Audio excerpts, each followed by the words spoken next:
All right, I'm gonna let you start.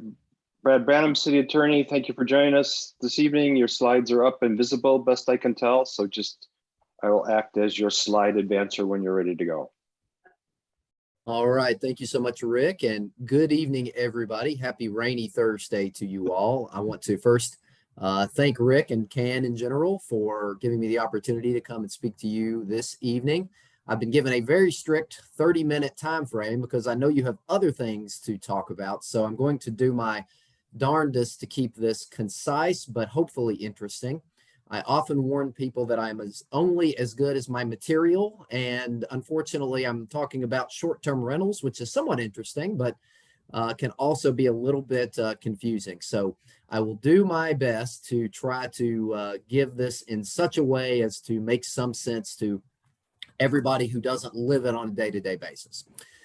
With that being said, as Rick said, my name is Brad Branham. I am the city attorney. I'm coming to you live tonight from City Hall to talk about an issue that remains fairly consistently at the forefront of the community's mind here in Asheville, as well as communities around the state and country as of late, and that is short-term rental use of property and the regulations that surround it. This is particularly timely because just within the past couple of months, a new decision out of the North Carolina Court of Appeals stemming from a lawsuit out of Wilmington has essentially made some fairly significant changes in the state law around short-term rentals. So tonight, I want to go over a little bit of that with you and what effect it might have on us locally. Rick, if you can advance that slide. So this evening, quickly, I'm going to go over and talk about just a few items, specifically what the current rules here in Asheville are regarding short-term rentals. You'll see me refer to that pretty regularly as STRs.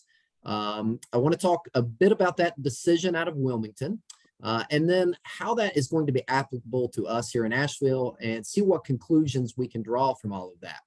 At the end of this, I'm going to try to reserve plenty of time to answer the questions that I've been forwarded or any others you may have. So I'm going to move through this as concisely as possible. Next slide. All right, first and foremost, what is going on here in Asheville? Or I should say, what is the state of short-term rental regulation in Asheville, at least prior to this decision coming out of Wilmington? I think this can be summed up in two ways. There are really these two separate designations for short-term rentals in Asheville. There is first homestays, which I think many of you are probably familiar with. This is an allowance specifically written into our city code that lets people in residential property rent up to 2 rooms in their home for up to 30 days. If it's longer than 30 days, you're a long-term renter, you don't have to worry about any of this, but under 30 days is considered short-term. In these situations, a resident must occupy, and there is a requirement that you get an original and then a yearly permit in order to allow the homestay authorization to continue, and there is a fee that goes along with that. So those of you who have been doing this, you're pretty familiar with this process, or at least those who haven't have probably heard of homestays. We won't go into all of the details because I think we've exhausted talks about kitchen over the past couple years, so we'll leave that out of this particular presentation. The second designation for short-term rental is really the whole home short-term rental. This is outside of Asheville, the primary kind of short-term rental that you see because we have uniquely designated this homestay category, but most places that deal with short-term rental are dealing with situations where the entire home or the entire property is being rented on short-term. Now, as of 2018 here in Asheville, we generally prohibited new short-term rentals on a whole home basis. It is only allowed in a few very small zoning categories within the city that are designated as resort zoning. Those are very small areas. There's only 2 or 3 of them in the entire city. So for the most part, you are prohibited from doing a whole home short-term rental in Asheville unless you were grandfathered in by doing that and having a valid use prior to the 2018 ordinance. Next slide. So where we came from, now what has happened? There was a lawsuit in Wilmington which potentially could have shaken up the world, and it ended up only shaking it slightly. So there was a couple by the name of Schroeder who lived in Wilmington, bought a piece of property that they had intended to use as an investment property, primarily renting it out at the beach. I read about this. I think a lot of you probably heard a little bit about the Schroeder case. This has been going on now for a little over a year, and the Court of Appeals, just within the last month or so, issued its decision in this case. So what was happening? Wilmington had, much like Asheville, a regulatory system around short-term rental. Essentially, though, they had a lottery system, which is different than what we have here in Asheville, which means in order to rent your property short-term, you had to enter the lottery and win, and that allowed you to rent your property. That kept down the density of total short-term rentals. They also had several other rules where you had to register your property, get a yearly permit, and satisfy some other safety, parking, and various other regulations.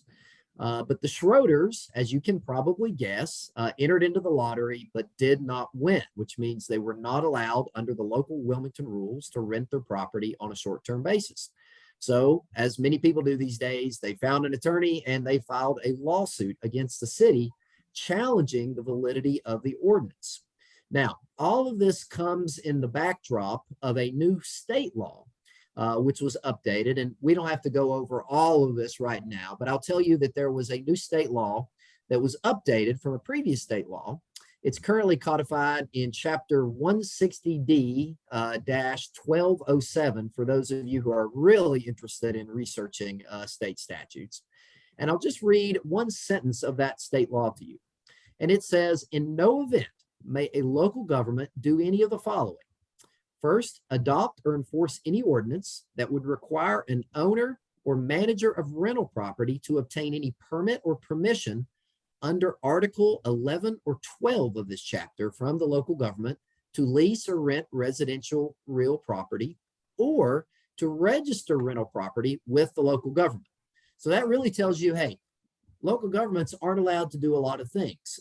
And the Schroeders believe that this provision actually prevented the city of Wilmington from having any kind of registration, permit, requirements, any authority whatsoever to regulate short-term rental locally. That's the basis of the lawsuit. So jumping forward, the Court of Appeals issued a decision, and here's what they decided, which is now part of our state law. They ruled that part of the Wilmington ordinance was valid and part of the ordinance was not valid, and they overturned part of it. The most important parts of the decision I've highlighted in red. They decided that local governments are not allowed to require registration for rental of residential property. Let me just repeat that because that's the big ticket item here. Local governments are not allowed to require someone renting residential property, short or long term, to register that rental property. Now, follow that up with the next sentence because that was also included in that state law.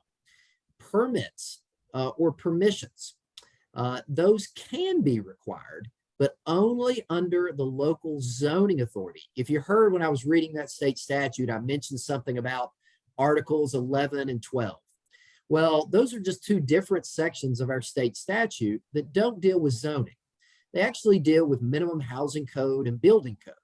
So what the court decided was that you're not allowed as a local government, a city or a county, to require people to get permits or permissions to rent their property if you're regulating it under the building code or the minimum housing code statutes.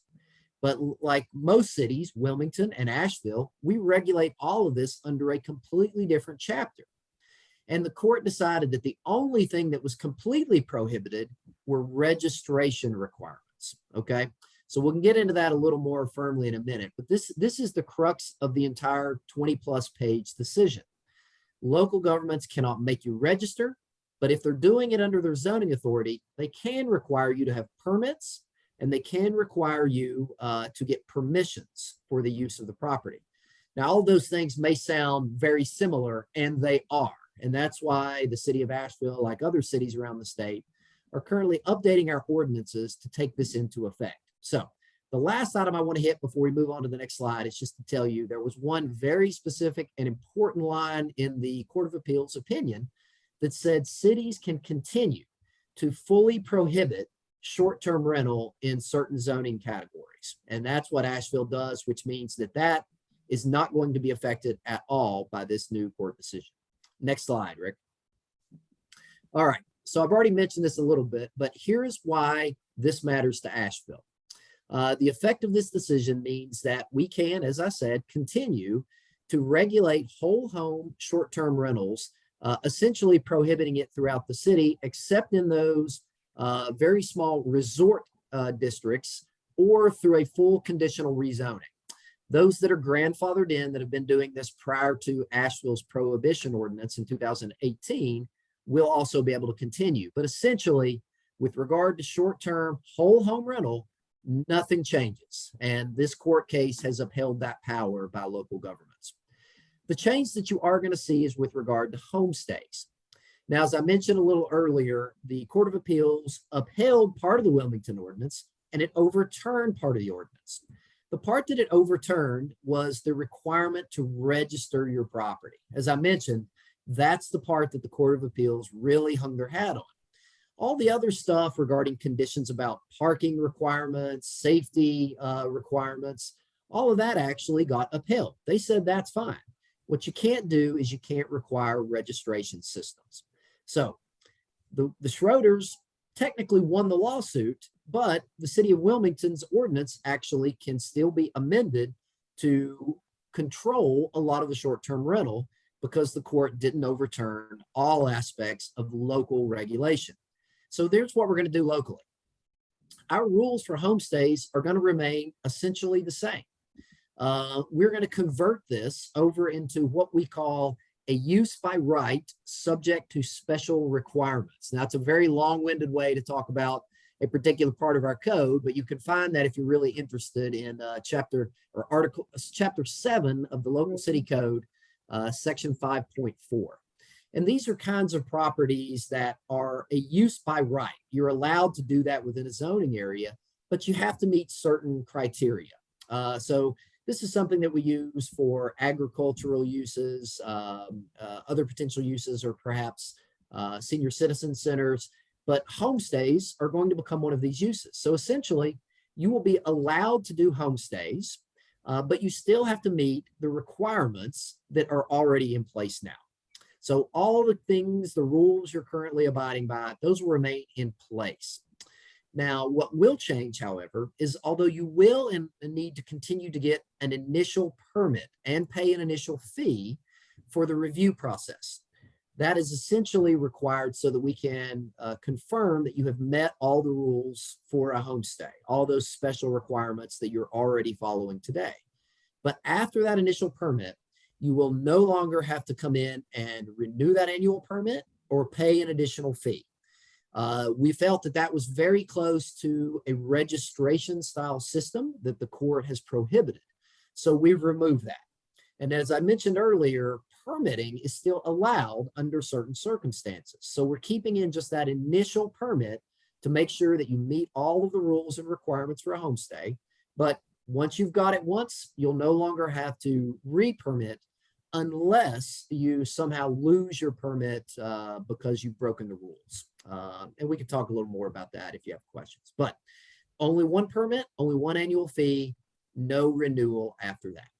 Next slide. So just to draw some conclusions from all of this, the important part, I think, for most people who are concerned about housing stock within the city is that Asheville's prohibition on whole home short-term rental is not going to change. That remains in place and is unaffected. The homestay ordinance is going to undergo a very slight amendment, but most people who deal with homestays are barely going to notice it. The biggest thing you're going to see is that you will no longer have to come in after that initial permit and renew or pay that additional annual fee. Other than that, there's really going to be no big changes to the rules around homestay. But I will say, because it's important, this is just currently in the drafting phase. The final iteration of this is going to have to be presented to the city council, where there'll be a chance for the public to comment during a public hearing. It'll also go prior to that to the city's Planning and Zoning Commission, and then adopted by city council by a vote in a public session. So until we get to that point, we can't say with absolute certainty what the final product is going to look like, but we have a pretty good idea. All right, next slide. So I have rushed through that a little bit, purposefully, in fact, because Rick has been so kind as to forward me several questions that you guys have sent in early. And I'd like to go ahead and get into some of that because I think that those are actually a very good way to provide you some good information about this that I think explains all of this to a greater degree. So I'm going to read these questions and do my best to answer them over the next few minutes here. The first question says, homestays are legal, and it appears that no huge changes will occur with STRs. My question is if the city of Asheville is content with enforcement efforts. My personal belief is that they are short-staffed and may make changes due to lack of need for inspections. Changes not in a good way, fewer people. Well, my answer to that is at this time, the city has no plans whatsoever to reduce our staff. We are short-staffed, but we're short-staffed throughout the entire city. We believe that the staff that we have are still going to be absolutely necessary to help us monitor, enforce these programs. So we don't have any intentions at this point to reduce staff. And in the future, if we need to, we will look at increasing staff. But at this point, no staff changes are going to be in the works. A portion of our enforcement is going to be complaint driven. It was already complaint driven, quite frankly. And it looks like we're going to lose a little bit of our certainty about how many homestays there really are out there because we don't have that annual renewal process. But we do work with an outside contractor, which helps monitor the rental platforms online. And that gives us a pretty good idea about how many people are actually renting in the city of Asheville. So we don't think there's going to be a huge fall off in our enforcement efforts, but we always encourage the public to provide us information if they think someone is breaking the rules, because complaints are a good way for us to get at those matters more quickly. Second question I received, the Schroeder decision said, quote, the appellate judges cited General Statute 160D 1207, a statute within the state's planning and development regulations that reads, no local government may require any owner or manager of rental property to obtain any permit or permission in order to rent. Yet, according to news articles on what Asheville is doing in response, say, new homestay hosts in Asheville will still have to apply for permits with the city and prove they're abiding by the local homestay requirements. The cost of the new permits will remain $208. That doesn't make sense to me. Can you explain how that's not requiring an owner to obtain a permit? Excellent question.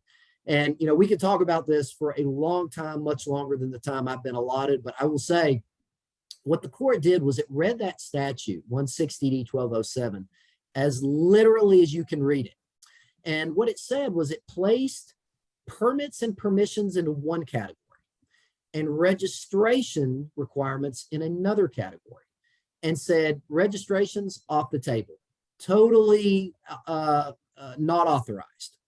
But permissions and permitting can be required under Chapter 7, which is our zoning authority, and that's where we regulate our short-term rental, including homestays. And it's for that reason that the Court of Appeals did not actually say no to permitting requirements, but it did say no to registration requirements, regardless of how cities organize that within their own zoning or other powers. Question number 3. If AVL is now going to rewrite local ordinances so that homestays are also covered by zoning and not by permits, does the zoning change come before the city residents for comments, or will the city just do it? It's absolutely going to come before all the residents. This will go not just, as I said, to the Planning and Zoning Commission, but to the City Council, where there will be opportunities for public comment. So everyone will have not one, but 2 chances to comment on this before there are final votes to adopt any changes that I've discussed. Next question, let's see. If House Bill 829 passes the Senate, and just so that people know, House Bill 29 was a piece of legislation that was put forth during the previous session of our state legislature, which potentially might have removed some local authority to regulate short-term rental. It did not pass. It's still pending in committees. But if that passes, the Senate, without the reference to Articles 11 and 12, what will that mean for Asheville's ban on short-term rental, and how immediately will it go into effect? You know, the best answer I can give you about any pending legislation is it depends. That's a very lawyerly answer, and I wish I had a better one for you tonight. But the reality is we really don't know what the final language of any pending bill will be. And I do think that this case will change the way that the legislature is interpreting that and some of the other bills that were put forth during the previous legislative session. So we simply don't know. We're going to have to watch what happens. We're monitoring that on a daily basis, and we may end up having more lawsuits, which will help with a court determination of how to analyze these things. So unfortunately, the best I can say is stay tuned. All right, next question. What can Asheville citizens do to share their experiences, positive or negative, with STRs with the city? Great question. As you know, we're regulating this. We regulate whole home. We regulate homestays. There's people who agree with the way we do that. There's people who certainly don't agree with the way we do that. And anyone can and is encouraged to reach out directly to our decision makers, which is the city council. You can email the entire city council at a single email address, which is ashevilleNCcouncil@ashevilleNC.gov. I'll say that one more time. It's ashevilleNCcouncil@ashevilleNC.gov.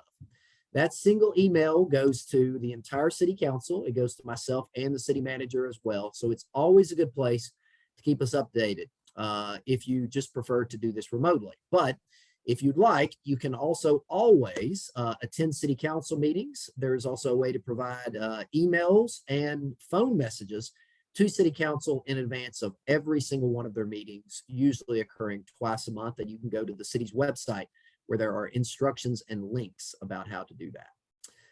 Next question. What is the city of Asheville doing to encourage the North Carolina legislature to retain local control of STR zoning of other ordinances? Well, we fight that battle every day. I can tell you that most recently, the city council approved what is called a legislative agenda. This is a bit of a wish list of items that we send to our local state delegation and ask them, these are the kind of bills that we would like to see you advance, and these are the kind of bills that we would like to see you fight against. One of the top bills that we put on not just this, but our previous legislative agenda was to continue to retain control locally over short-term rental regulation.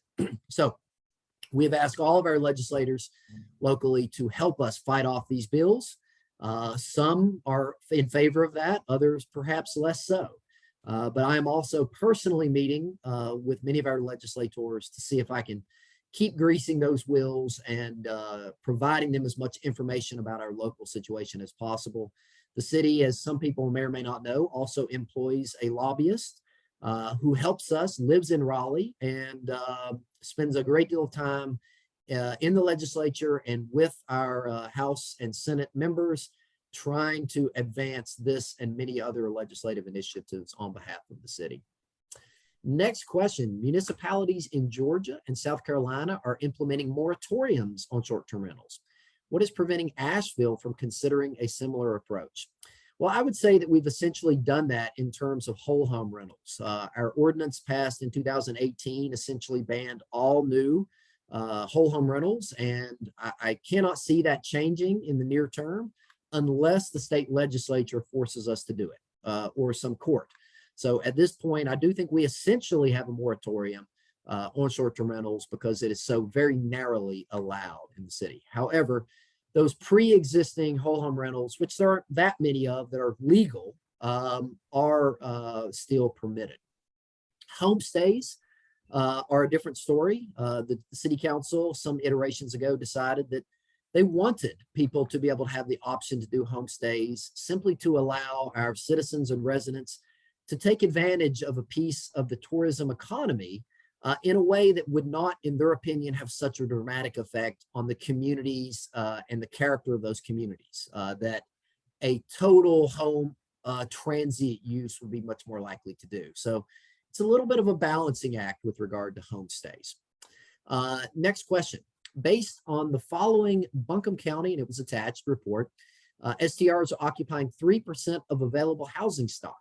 Do you agree that this is an accurate number? Would reducing this percentage help with affordable housing? I can't say if that's right or not. Honestly, to me, working with this on a day-to-day basis, it feels like it's a greater number than 3%, but the data that I've seen suggests that it's actually not as big as it may seem. And this is something, as I mentioned earlier, that we do monitor fairly frequently. I've actually gotten data from the two largest online rental platforms as well about how many homes are being rented in Asheville, and the numbers are not that terribly high. However, we do have a lot of illegal rentals that are happening, and that's something we try to monitor and chase down. Do I think that reducing that would help affordable housing? I think it probably would. And the reality is that's something that we grapple with on a day-to-day basis. We believe that affordable housing is not just a significant problem, but it is one of the absolute forefront issues that we face as a city in order to continue to allow our residents to reside here, to fight off the ever increasing home prices that we're all dealing with and seeing on a day-to-day basis. And I do think short-term rental plays a role in that, which is why we've taken such a strong stance on any regulation that could potentially infringe upon our ability to control that. Next question. What is the best practice for a good way to document an association's position on short-term rentals? And is there a typical percentage allowance when that number is documented? There's a variety of ways to do this. The most common way that I've seen is to include a provision in your restrictive covenants within an association. That's something that is a little hard to do after they've already been formed. You do have to have a pretty substantial vote, but that is generally the most common methodology and the most forceful one that communities use to place that kind of restriction. As far as the percentage, I've seen it anywhere from say 10 to 25%, but that can vary. And I think generally most people who do this want it to be on the lower end of that. All right. Next question, as we're getting near the end now. Let's see. If you change zoning after you have purchased your residence, will the city be sued by people who want to have STRs?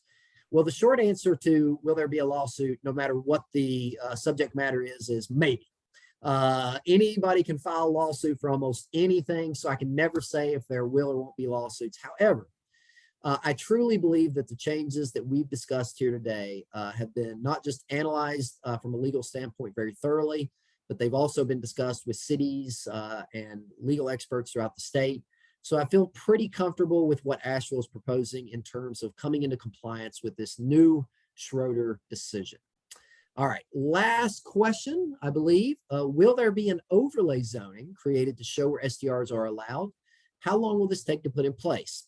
Not sure about that right now. The city council is going to be the final arbiter of making that decision. They may decide that they want to do that. Right now, it's not being discussed. Right now, I think that people generally want to allow homestays to occur where they occur now, which is pretty much in most residential districts, so long as you meet all of the requirements for a homestay. But that could certainly change as we go through this process, a process which I do think is going to take a few months to get through those committees. So those are my quick as I can to the answers to the questions I received. But if I've got maybe 30 seconds, if you've got any final questions, I'm happy to try to answer those as well. So we'll let you run a little bit longer, so that people can get their notes in. So, pardon me, raise your hands and I'll call on people as I see them. And Joe Fiacola, you're first. Are occupancy fees charged on short-term rentals or homestays? I think you're referring to the occupancy tax, Yeah. which a lot of people may know as sort of the room and board tax or the occupancy tax. This is the money that goes into our TDA, Tourism Development Authority, which is generating this year projected to be $40 million plus. And the answer is yes. Short-term rentals are designated as an occupancy or a lodging use, and they are also required to revert the 6% occupancy tax. Thank you. So I'm going to go Tracy Brown and then Susan Griffin. Okay, so my question is, since they're not doing the annual permitting anymore, if a home sells, does the permit for the homestay transfer with the property, or does the new owner have to get a new permit? It transfers. Yeah, we're not going to make people come back in based upon a transfer of ownership. The goal of that original permit is to ensure that the property, regardless of resident or ownership, is meeting the requirements. Again, if you sell it, or even if you don't sell it, someone could come out of compliance with those rules. And that's something we're going to be keeping an eye on to make sure that continues to be operated correctly, but there will be no new requirement to up that permit based upon a change of ownership. Thank you. Susan. You have to unmute, Susan. Forgot. How are apartment buildings influenced by this? I mean, ones that are strictly set up as lease, not condo units, but are apartment buildings affected by this ruling? I would say here in Asheville, they're probably not going to be terribly affected, and here's why. We had long since, as I said, since 2018, prohibited whole home rental. So especially any new apartments that are being built are already going to be limited in their ability to do short-term rental as an entire unit. And because homestays require a resident to stay there, the size of many apartments is going to have some limitations just naturally on how many people are going to be able to do a homestay. But is it still possible? Yes, but it was also possible before. So I would say that the net effect is almost going to be non-noticeable in terms of apartments here in Asheville. It might affect apartments in other cities who had different procedures that need to be dealt with more significantly than we have here in Asheville. Okay. I live downtown, and I know there are a couple things on the drawing board that aren't yet on the Simplicity, but have been put out to residents, developer meetings. And right now they are advertising as just as rentals. I had asked whether there would be a minimum lease period, and they said they intend to have one of 30 days, but that was intend is a pretty squishy word. Is there a minimum lease period for apartments in general in Asheville? So there is no statutory minimum rental period for an apartment. However, in order to not bring yourself under the rules for short-term rentals, you must have every single lease be at least 30 days. So it's got to be a month to month. If you are renting for less than 30 days, all of our ordinances and regulations around short-term rental are going to apply to you, which number one is going to prevent you entirely from doing a whole home rental on a new apartment, period. You can still do a homestay, but you've got to meet all these conditions, which given the size of apartments is going to be, I think, tough. You're not going to see that as much as you're going to see with and have seen with single family residences, I suspect. Thank you. Any other questions for Brad? Well, Brad, that was high-pitched, fast speed. Thanks everybody in advance who gave us all these questions and we could consolidate them together. Please give me some feedback offline after this about how effective this was and the kinds of things we want to do. So Brad, thanks for coming. Thanks for sharing all this information. We really appreciate it. Thank you, Rick, and everybody. Thank you so much for your time. Have a great night. Thanks. Thank you. All right, let's see, where are we? I actually have to say something now. Let me put the agenda back up here for just a second so that you can all see it, so you know where we are.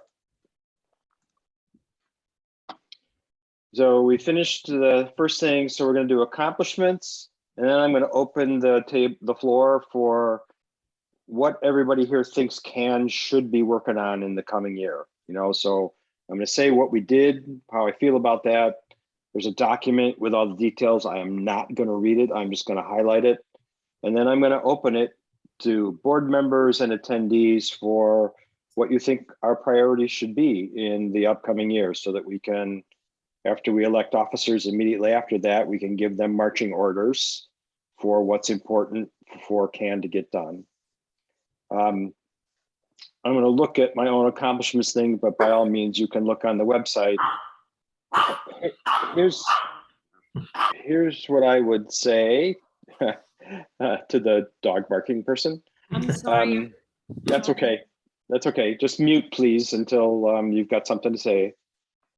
I think in the past year, despite some setbacks we talked about with open space amendment, we have been able to build working relationships with city staff, and we've been able to get things done.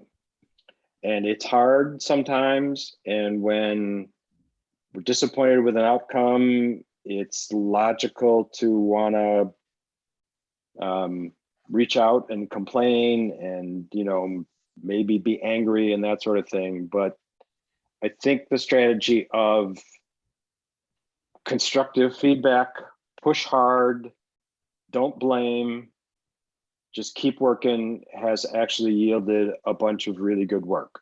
And I know that in some cases, especially Helen would say her job would be a lot easier if there was actually somebody occupying the job that used to be occupied by Brenda Mills and then Jeremy Lett. We have had good relationships. We continue to try to build good relationships. And I just want to make it clear that in all those cases, city staff knows that a good relationship doesn't mean we agree with them all the time. And that when we disagree, we're going to use every method at our disposal to get those things done.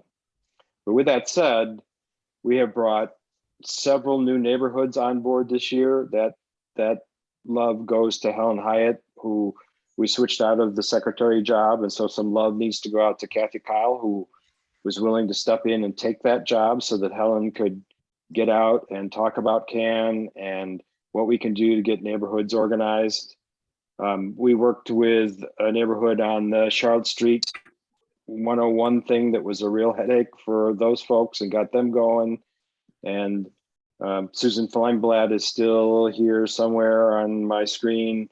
She came on board with part of Beaver Dam, and they're continuing to make their neighborhood move forward. We made some progress on development. Sometimes the progress we make has undesirable side effects, as we see with 101 North Charlotte Street.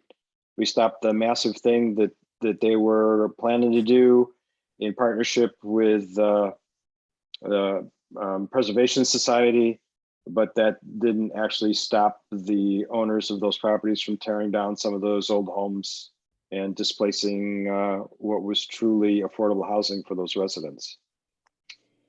From government relations, those of you who attended the board meeting saw that we're making progress, albeit at city pace, not at CAN pace, on what happens when development is coming into a neighborhood, how neighborhoods get notified, how registered neighborhoods get told what's going on, how the meetings need to be held so that they're meaningful and all voices are heard instead of the way it's previously been done. We made a lot of improvement on urban place. We jumped in and helped out with some things that were going to go on with replanting of trees in Hawk Creek after the school board did some things that weren't all that brilliant.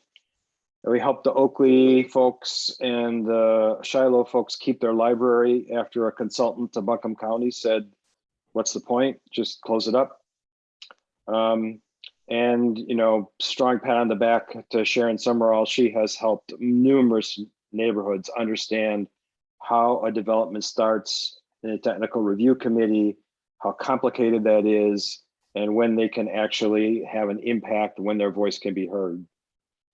We got an ordinance passed for noise. It wasn't the dream that we hoped for, but we're staying on top of it by participating in the noise advisory board, et cetera, et cetera. So our government relations team has worked their butts off in the past year, and we still have really good things going forward. And I expect you hear about ordinances from city attorney, you hear about what's coming for UDO changes in support of open space amendment. We're going to be busy with that again. From a general leadership standpoint, we have worked really hard to write down how the executive committee works, what the roles and responsibilities are, so that when people get the job, that they know what's expected of them. And we're working hard to get feedback from the recruiting process to make whatever changes are necessary. The election committee worked with a partner in East Asheville for health and safety to produce candidate videos. They're gonna talk about that at the end of the agenda today. And we're still working with the IT folks in the city to try to get the data that we all need to know what's going on be a little bit more available. So I'm really proud of all the work that the executive committee did. Lots of people put in lots of hours. The other subcommittees like government relations and elections and those really great volunteer efforts. And I appreciate all of the work that they did. So now that I'm basking in the glow of a lot of good work done, let me open the conversation for what people feel like should be our priorities in the coming year, so that we can send the newly elected officers, which will come after this, with a mandate to do things that are important. So please raise your hands and feel free to share your thoughts on where our focus should be. If you think the things we're doing is just keep on doing it, you can always just give me a thumbs up and say that's a good thing as well. So I see a couple of thumbs up. I see 3 or 4. You know, Susan Griffin. I have a Susan Griffin and a Susan Feinblatt, but this is Susan Griffin. I think you guys do incredible work. As you know, Rick, I have lost patience with dealing with the city, but I think it's really important to keep pressure on the city to keep many of these boards and committees that they want to consolidate and have more resident input. I think that they are trying to minimize this just to really cut residents out of the picture here. They will not say that, of course, so they're streamlining this, but I don't see it that way. Yeah, it's streamlining it because then they don't have as many people to listen to.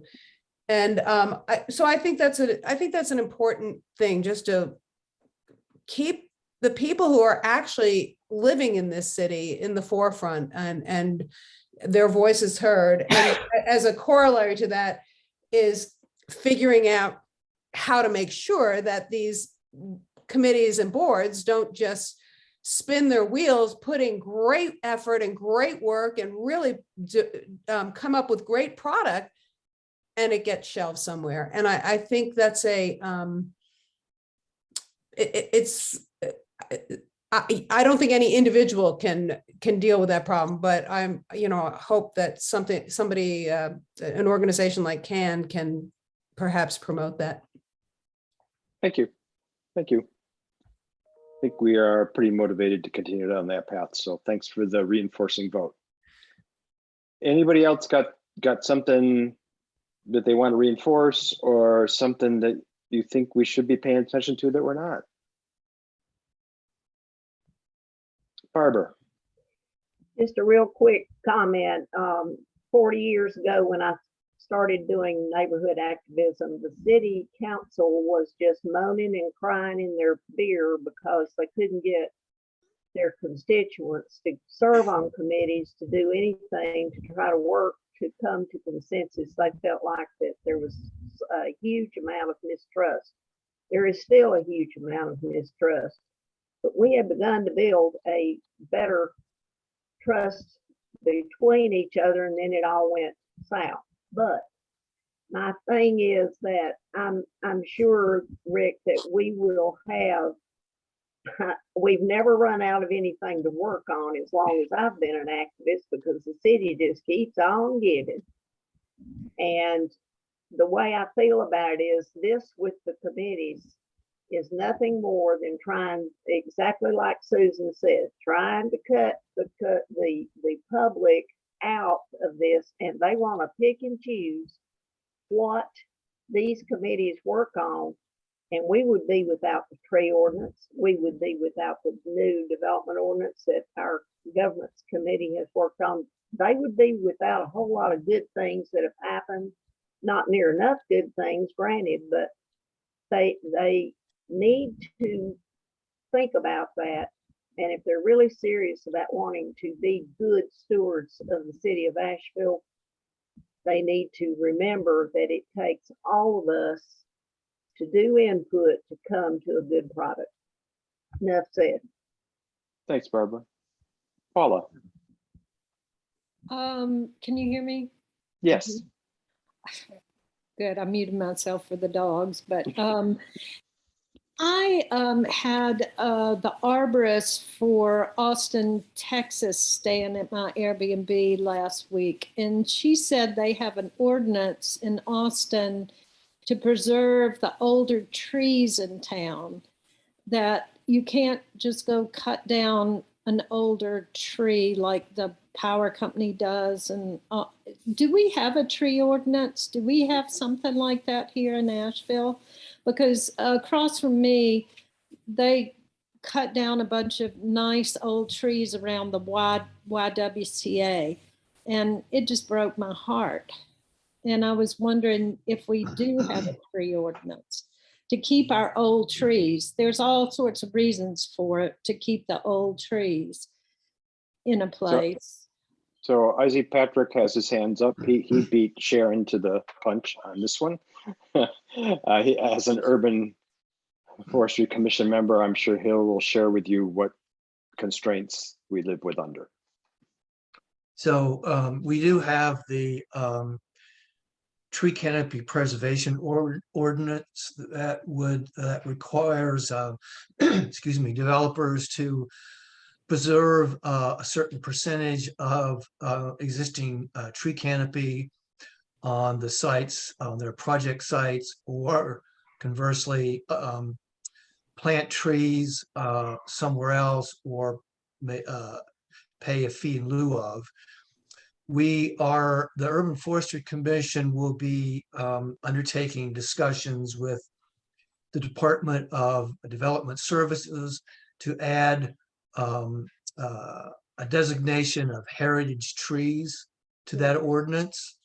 And that goes to primarily the type of trees that you're talking about, older, mature trees that we want to preserve in the city. And so we are working toward having that in the ordinance. Sharon, you want to add to that, please? Yeah, real quick. You can cut down any tree anywhere on your private property at any time. And that's state law that gives the property owner that opportunity. That's correct, unless you're on a steep slope. And if you're on a steep slope, then you can still cut it down as long as you leave the roots in the ground. Dan, I don't know that that's true from the standpoint of the Historic is. Resources Commission says 6 inches or more, you have to get approval to take a tree down. So how does that vie? No, the law is on steep slope that you can take trees down as long as you don't grade. Now, if you grade over 300 square feet, then you have to apply for a permit. Most of the time on steep slope, you'll have to apply for a permit, but my neighbor down here took out 200 trees on a steep slope, left their stumps in, and they're fine. So how does that apply with HRC saying you got to get approval for 6 inches or more diameter? I don't see. I see the disconnect. I don't see it. I don't know what HRC, where they're reading that from. That's not an ordinance on 711.3 or any of the zoning that I am aware of. Patrick, do you have something to add here? Yes, I think you're talking about the Montfort Historic District. And they do have a requirement that does govern private property owners in that historic district, but that does not apply to any other area in the city of Asheville. I wasn't aware of that. Thank you, Patrick. Also, it does not apply in historic if they come up with a plan and the Historic Resource Commission approves it, because I've sat through 2 of those and they've been approved and they have taken down those trees. So if they go before the board with a plan and that plan is approved, then they can take those trees down. So I'd like to just summarize for you, Paula. I think we all feel terrible when somebody on private property just starts slashing big trees, but the laws in the state have given property owners a great deal of authority on what they do with their property. And so city is not going to tackle that problem probably for all sorts of legal reasons that would get in the way. So that's, if it was private property, YMCA, private properties, still business property, if they want to cut trees down, they can cut them down. The only thing, and I'm oversimplifying based on just learning constantly from my teammates, the place we can make a difference is in new development. Any other topics that people want CAN to pay additional attention to in the next year? I see a hand from Bill O'Connell. Thank you. Great. I've enjoyed the meeting so far, by the way. It's the first time I showed up. I'm with the recently formed Beaver Dam Valley group. My question has to do somewhat with something that had to do with the genesis of our group, or at least came up at the time we were created. But I would think it'd be also of some common interest, maybe to some other neighborhood groups, and that's around greenways. Has this group CAN been all active at all in the development of greenways, the facilitation of them, sitting on committees about them, trying to raise questions about them, trying to help neighborhood associations create them, et cetera? So I can only speak from my tenure at CAN, which is now approaching 4 years, and that hasn't been a topic of a lot of work, but the founder of CAN is shaking her head vigorously up and down. I think the simple answer is it's something that we can try to work on. It's something we should keep an eye on. I saw some Greenworks, green space stuff just come out in the press recently about what's going on where, Swananoa Road and those kinds of things. I would say let's just put it on the agenda for the next leadership team to figure out how we would go about managing that and keeping an eye on it and pulling in people such as yourself, Bill, to help us get those things done, because it always takes volunteers other than just the 5 executive committee members to do work. Kathy beat Barbara by at least 10 seconds, so I'm going to go to Kathy first, then Barbara. Okay, no problem. Yeah, I just wanted to thank Bill for bringing that up. Yeah, I'm a big fan of greenways, and I hope he'll work with us on that, and that we can take some action to make things. Barbara, more to add? Hall Creek's been working on greenways for 40 years. That's my other association I helped found, but I was on the Close the Gap committee that just made a big splash in the newspaper, and we had several meetings about sidewalks, the disabled poles being in the way, and it is dealing with now they have a priority list of greenways that they will do, but Hall Creek has also had a property owner donate some property for a greenway, and the city is looking at it, but frankly, folks, there's no money. Mr. Kelly, our president, has been pretty, I don't want to say angry. Well, I might as well say angry. And you already did. Missy Crown about why, since we got the agreement, we have the easement signed, sealed, and delivered to the city, and there's just no money to get it started right now. But the thing is that we've done this over several years, and things just kind of flitter away. And then we have those in the neighborhood that would shoot you if you tried to put a greenway anywhere near them. So it's a hard nut to crack, and one that we've continuously worked on off and on for 40 years, and we still don't have a lot of, don't have a greenway. So if y'all didn't see that article in the paper, I think I cut it out, and there is 10 greenways that they're committed to, and one of them is the Swananoa River Greenway, and they're going to start on it into the Azalea area. So it's, yes, we have worked on it, and yes, I was on the Close the Gap committee representing CAN and Hall Creek. They get a twofer if they get me. So yes, we've worked them on in the past, but it's a good idea to look at it again. Sharon, Just real quick, I wanted to state that not all greenways are green. I fought the Bowcatcher Greenway because 1,000 trees were coming out. Yeah. So you have to be real careful when they use the term greenway. They're not always green. anything more, Bill? No, I think that's great. Regarding the last comment, I've got nothing against the arbor world at all, but I'm also very concerned about recreational opportunities and safety. And you have to sometimes weigh off those variables. Yeah, it's been a 5-year battle. I can explain all of the Bowcatcher Greenway if you ever want to get bored with my conversation about it. I've got it all down. So yeah, I can run that all by you. Paula? Changing the subject, do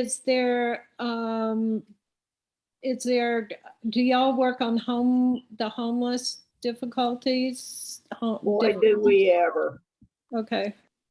Yeah, so I'll just say a couple minutes on that. We worked very hard, several people, on the plan to put what we're going to continue to call a low barrier shelter in the Ramada Inn.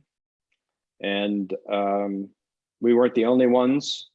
That was how we got to know the East Asheville group for health and safety, and partnered with them on election stuff. And once again, there was a side effect to our hard work. We stopped the low barrier shelter, but then behind the scenes, they turned it into a permanent supportive housing plan and turned over the land to entities.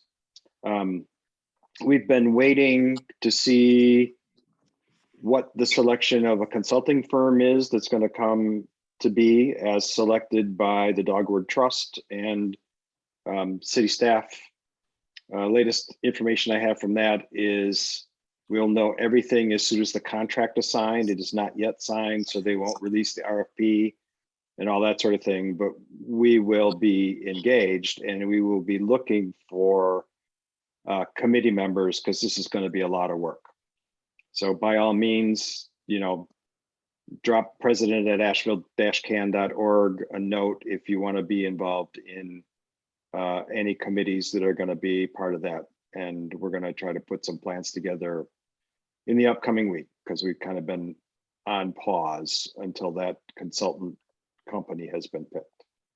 Barbara, are you volunteering or wishing to speak? I'm volunteering because I've been at this for 15 to 20 years. I've served on 4 affordable housing committees and finally said enough is enough. But I also had a private conversation with our mayor. I take my opportunities where I get them. And when she sat down beside me, I thought, hot dog, I've got her cornered. And she fully admitted that they are perfectly aware that 85 to 90% of the homeless in Asheville are not from Asheville.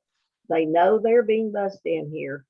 They are fully aware of that. Now, whether they get that information to the consultant or not is a whole different ballgame.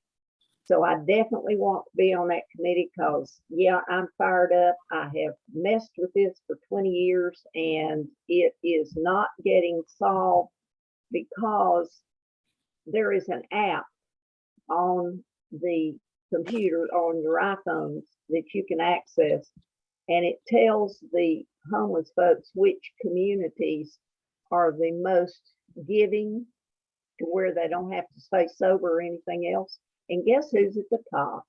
Asheville. Enough said. Paula, again? I would like to be on that committee, as well. I think we are a giving community, but we need to give smartly, not to bring more people in. And I think that there's a lot of retired people like me that would like to volunteer, but to feed people and not provide other resources is crazy. To attract people into the city through feeding them and not have no place for them to sleep or go to the bathroom or wash their clothes is crazy. So the incentives have, and I've talked to the guy at the city, and he said their whole idea is housing first. Well, I live right across from Ashton Tower, and I can tell you that housing for mentally ill people and substance abusers without any supervision is just creating a ghetto. And that's all been tried before, and we are smarter than that. We can do better than that, and also have a good heart about it, and be a caring community. But you know, there are people I know that are housed that are on the street corners begging with signs, homeless, help. You know, we've got to get this under control, or we're going to be like San Francisco, and we don't want to go there. So Paula, please do me a favor and, just send me an email with all of your contact information so that, we can reach out, because, there's a lot of different angles to this, and there's a lot of things to follow and keep an eye on, so that while you're focused on one piece of it, that some other part of the city isn't screwing around and going in the other direction. So, well, that's what I'm looking for, a holistic approach, and it sounds like y'all got a good start on that. Yeah, well, it's a moving target, and the pit count, for all of you who know what the pit count is, they just published that information. That was, I think, a surprise to most of the people that have been following homelessness, that suddenly we have approximately 100 more unhoused in Asheville than we have had for the past 3 or 4 years. So it's a more visible problem. And I, who live in Kenilworth Forest, who is the nearest residential neighborhood to the Days Inn, where Homeward Bound will be putting 85 permanent supportive housing units in place. We are also not necessarily concerned about what's going to happen inside that building, because it's going to be their headquarters and they're going to have security. But the real question is what happens in the vicinity of that building, as all the East Asheville people can tell you about what happened in the vicinity of the Ramada Inn, as well as the bad things that happened on the inside. So this is going to be a bunch of work in this coming year, no doubt about it. Any other topics of focus for the upcoming year?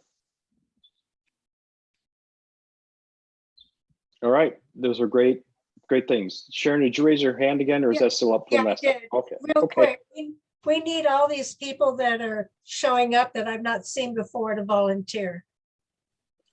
Yeah, for those of you who would be willing to stay on, you're going to see that we have a couple of notable vacancies in the executive committee that are going to impact the total amount of work that we can actually produce. So please hang on, and when the nominating committee comes on board to do the election work. Any other topic from anybody? Okay, next on our agenda is officers election. And I assume, Tracy, are you going to speak on behalf of? Yes. Okay, So, let me put this up on the screen, but you can go ahead and start to talk. I was going to say, so if you looked at the document that was sent out with the agenda, we have to thank Rick Freeman, Kathy Kyle, Joe Fiacola, Helen Hyatt, and Patrick Gilbert, who have been doing the leadership roles in these positions, because they have agreed to do it again.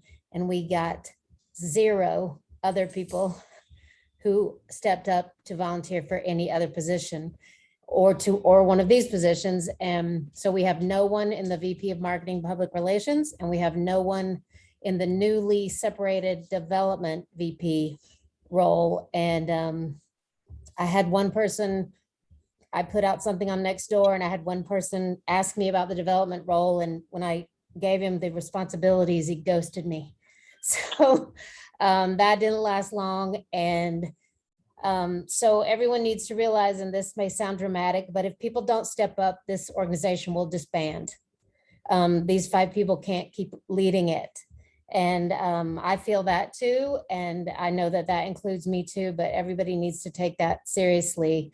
So what we have tonight are these 5 people who have agreed to remain in their leadership roles as they sit now. And so I think what you said, Rick, was that we have to have someone make a motion that we would like those 5 people to continue in those roles. Yes, so I'd ask for a motion from the board to accept the nominations from the nominating committee. I saw Steve's hand go up. So that's one. Can I get a second from someone? I'll second. Second. Any discussion from the floor? Any other nominations that didn't make it through channels to fill any of these positions that we have candidates for or vacant positions? Can I ask a question why we separated development from government relations just for expediency? Just to manage the actual labor content that we have. You know, rather than sort of confusing the board that we're going to do both. Patrick agreed he could contribute to one, but not contribute to the other, and we don't have a candidate for the second part. Mhm. Thank you. Any other questions or comments? Dan? I'm going to say comment wise, I was on the nominating committee with Tracy and Stephen. We're all busy. We're all very supportive and aligned with efforts. It's frustrating when people won't step up, and you know, I don't think Tracy was sensationalizing in any way. The work of CAN under Rick's leadership and the other people on the executive committee has been tremendous. We've come a long way, but some of those, you know, for instance, Rick's by the bylaws cannot continue after next year. So we're going to lose his leadership. We need to be developing a bench so that we can have some people step up, and you know, I sadly cannot do it. We all have the excuse we're too busy, but I think it's important for people to really consider the opportunities that are out there. I'm gonna go Patrick, and then Paula. Is your hand still up on this topic? No, I'm sorry. I'm trying to figure out how to get it down. No, it's okay. It's okay. Go ahead, Patrick. Yes, I just want to say I appreciate all the work that the nominating committee did on this, and I, along with Rick, as one of the sort of founders of this reconstructed CAN, I share your frustration. I do want to make one clarification, and that is for at least the past year, Sharon Sumrall was the vice president. Initially, she was vice president for development advocacy, and then she was vice president for government relations, and I chaired the government relations committee. And then for various reasons, Sharon had to step down from her role, and that's why I agreed to step in again as vice president for government relations. But I do think that the membership, the CAN board, and the nominating committee should recognize and give thanks to Sharon for her immense work and loyalty to CAN over at least the past year, if not the past 2 years. Yes, agreed. Thank you, Patrick. Thank you. That's not necessary. I'll continue to help where I can. But thank you, Patrick. Any other comments or thoughts from anybody before we vote? So I'm gonna do a roll call vote on this rather than the usual anybody say nay, because you know it's affected, it's the officers, so we need to get it right. Debbie, yay or nay? Yay. Joel, are you still here? I don't see him.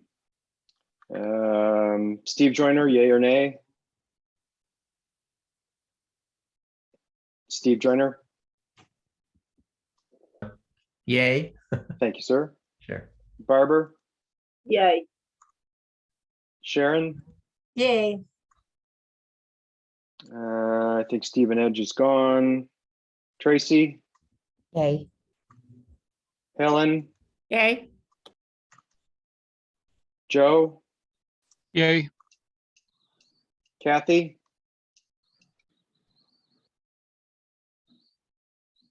can't hear you. Yeah, yay, sorry. Thanks. So you, Susan Feinblatt, Yay. Dan, Yay. and Rick, yay. All right, thank you, nominating committee. Thanks for working so hard. I know you tried every channel to get everyone filled. We have a quorum. We have a unanimous vote of those people who are in attendance. So we have elected officers for the next 11 months, thanks to letting this delay for 1 month to get through the election stuff and all that sort of thing. Patrick, you raised your hand. Yes. Technically, I think it's the general membership that votes on the officers. So you went through the board members. I think you need to then ask for a vote of confidence for any non-board members, any general membership members who are in attendance of the meeting. Okay, and I noticed that Alan Eskovitz had previously told me he couldn't attend, but he's here. Alan, did you want to place a vote? probably has to Okay. unmute. Yeah, okay, thanks. So I've got Steve Rasmussen still present. Steve, you got any thoughts? Yeah, I'll say yay. Okay, and I've got Nan. Can you introduce yourself, please, for people who don't know who Nan is? Hey, sorry. I'm with West Asheville Estates, and Helen has been really super helpful with helping us with the sidewalk issue we're having with the city. And I totally support what you guys are doing, and I do want to become more involved. I've been in the shadows, but I definitely want to represent our West Asheville Estates neighborhood. Okay, great. So I'll take that as a Yay. vote of yay. I have Carolyn's iPhone. Carolyn, are you still there? Yes, yes. I don't know that I can vote, but I would support certainly. Okay, thank you. And let's see, I've got Paula, you got any feedback? Yay. Yay. Inga, Yes. yes, And- thank you. And Imke is here as well. She would like to vote as well, but she's on the same. I'm Yeah. in the same neighborhood, but I'll vote yes anyway. Okay, Imke Dure, got it. I think I covered all of the humans who are still visible. Well done. Well, thanks, Patrick. You are our sergeant at arms. You keep me more or less near Robert's rules of whatever it's supposed to be. And I appreciate that every day. Official parliamentarian. So as your newly re-elected president, thank you for the vote of confidence. I'm glad to put in 1 more year, and I'm just gonna tell everybody now, which I've already sort of clued in my EC. A fair amount of my time this year is going to be spent getting ready for the next leaders. You know, when I came into this role urgently in 2020, and I sort of picked up the bylaws and I said, okay, where's the membership list? Can't find one. What are the rules of running this thing? Can't find one. How do we get things done? Can't find one. And then the pandemic hit, and we had to figure out this whole virtual thing. So going forward with the current executive committee and the committees that are going to be formed, part of their job is to figure out how they could get really awesome work done without Rick Freeman cracking the whip, starting in May of 2023. So I will start not doing some of the things I do every single day for CAN in order to make that happen, training, documents, those kinds of things. Because one thing a good leader has always been taught to do is to leave a stronger leadership team in his or her place when it's time for them to move on to something different. So I'll need your support, and we'll be coming back to you all for volunteer hours in order to make that happen. Any of the other newly elected members want to say anything? Okay, we're shy and we're tired. Well, I'll just echo Rick's comments and thank the general membership and the board for their support of me for the position of Vice President for Government Relations. I will carry out that role as I have for as a Vice President earlier on and as Chair of the Government Relations Committee, and do everything I can to ensure that CAN is at the table for important discussions that affect the residential neighborhoods of the city of Asheville. So thank you very much. All right, great. Last on our agenda is the longest standing member of CAN, who is involved, best I can tell, in everything that happens in Asheville, if not Buncombe County. I think Barbara wants to say a few words about what we do now that the primaries are done, and take it away, Barbara. Okay, I'll try my best to be short, sweet, and to the point. We had a successful partnership with the Oakley group. We got 21 out of 32 candidates. And one thing that has to be stressed is that any campaign manager will tell you, you never ever go to any sort of a forum, whether it be on Zoom or whether it be video or whether it be in person, and answer anything you've not seen before. Hence, Brad Branham wanted questions in writing so he could be prepared.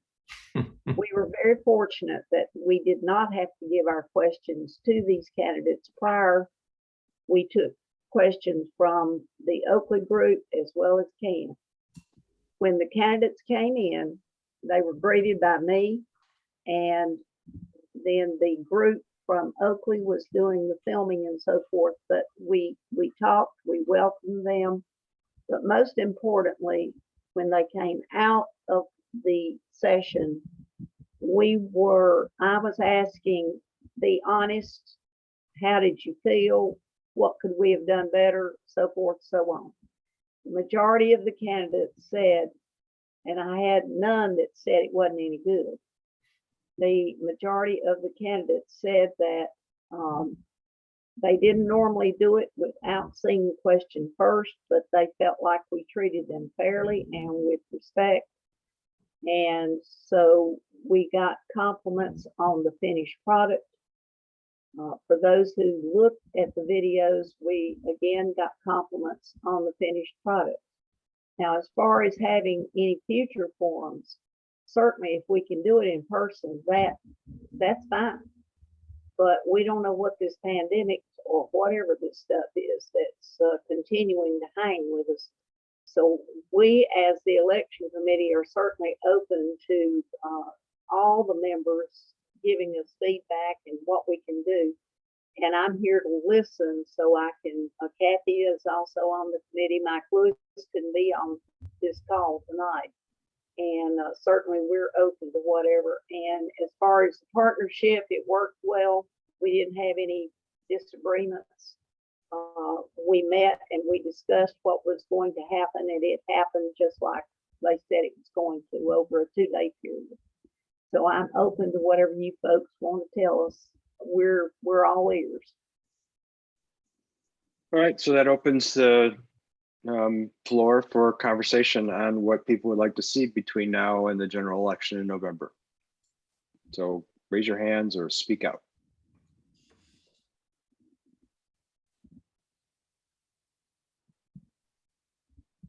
Does that mean nothing? No, Hi, Steve. The I've got my silence is hand up. deafening, yes. I've got my hand up. I did hear some complaints about the questions being more partisan than revealing. And, you know, that the candidates seem to be almost kind of pandering to the questioner. And I'm really, you know, I personally, I would like to, if possible, act on Callie Warner's request at one of the previous meetings that maybe a face-to-face debate, well, or maybe Zoom debate among the candidates might be a lot more helpful, especially at this point now that the primaries kind of winnowed the candidates down. Thanks, Steve. Helen? The videos did get enormous viewership. I don't know the final count of them all, but it was a good 3,000 to 4,000 views of all the different people that had participated. So it did help a lot of people. A lot of people watched them, and I'm sure some made their minds up.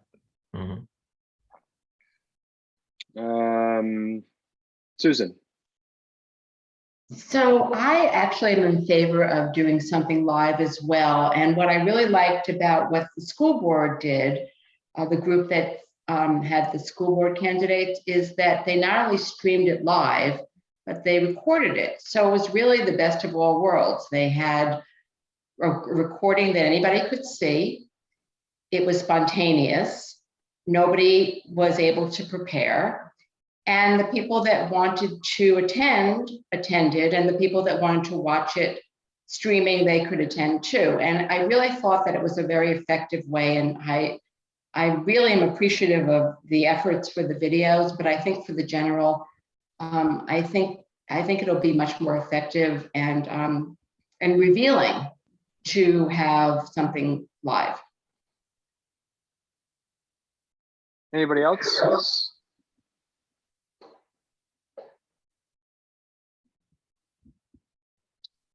Okay, so we got some marching orders, Barbara and Kathy. I think we can, you know, we have to circle back with the people we partnered with for producing the videos.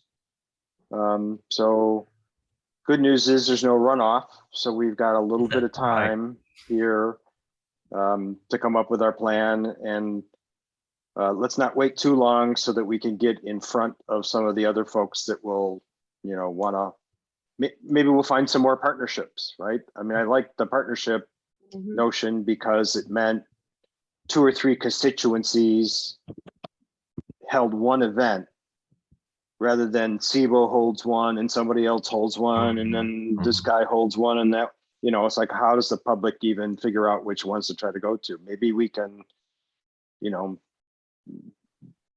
get some of these other groups to work with us and, you know, put the questions together in advance and do a combo. So let's maybe let's see if we could have a theory by next board meeting. Does that seem fair to you, Barbara and Kathy, to have a theory on what we're going to do by next board meeting? We'll try. I'm going back to work for the election board the 4th for 3 or 4 days. There is a recount of two of the races, so they're putting me to work to help do a recount, but there won't be a runoff, thank the Lord. But I think that's a good suggestion. Certainly in person, I've always said I love to look somebody in the eye as opposed to look at a screen and see all the eyes. But anyway, you know, we'll go with what we can do, and certainly that's a good suggestion. I know Hall Creek has talked about it, but that's about all they've done. And I don't know about other neighborhood groups, but we're certainly willing to partner. It's better to have several groups or at least 2 groups of us other than just CAN, because I'm like you, I don't have the time nor the patience to go from one to one to one to one. Right. Okay, any last thoughts from anybody on election committee? Yeah, just thanks for the feedback. And if you have any other ideas for partnerships, pass them along. Yeah. Will do. Okay, I don't actually have a new business agenda, but we do have 5 minutes left, even though it's been a long 2 hours and 25 minutes. Anybody got anything they wanted to bring before the general membership? We are going to have another general membership meeting next month. just because we delayed this one for a month, we're back on the every other month schedule. So for those of you who have attended this, please offer feedback on what you'd like to see at the next one as well, because we've only got 30 days to do so. So far, the only work I've done on that one is to see if Captain Lamb from the APD could come and talk about the rapid DNA thing and a few other topics. And he hasn't gotten back to me in the last day to see if his calendar is open for that. Okay. Can I get a motion from somebody to end the marathon? I mean, the annual meeting. Dan's hand So is moved, up. so moved, so moved, so So moved, moved. so moved. Anybody want to actually raise their hand and say they want to talk longer? For those of you who are not CAN board members who came today, I so appreciate seeing faces other than those that I love so much that I see, so frequently. So please share what you got from this meeting with your neighbors and other people around. There's always room for more little squares on the TV screen until the day comes where we can be sitting in a big hall together. So thanks everybody. And let's have another great accomplishing year for CAN. We'll All do right. it. Thanks, Night, everyone. See you Have a next safe time. weekend. Hold on.